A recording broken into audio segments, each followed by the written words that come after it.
My journey with motorcycles, like a lot of youngsters, started probably when I was about 16 or 17. It was all the cool kids were riding bikes. I rode on holidays abroad, the proverbial mopeds in Mallorca and Palma Nova and places like that, and I had a great time.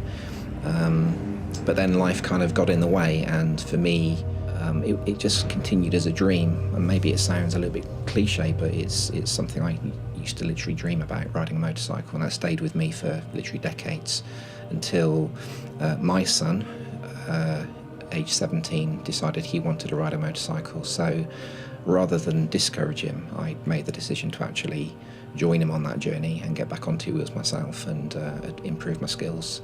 So I went back to school with my son and we went through CBT, and I subsequently went on to do my Mod 1 and Mod 2 so I could ride a bigger bike.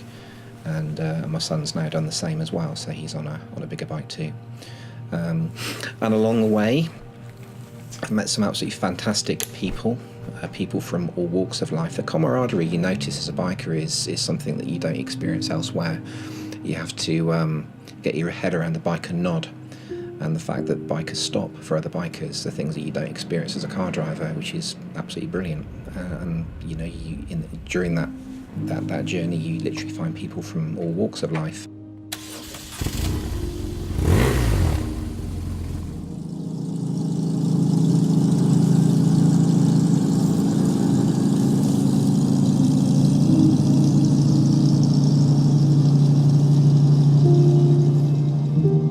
I spent far too much on a bike. I went out and bought the biggest, best, fastest bike I could find. I thought I could ride it. I thought my licence qualified me for that.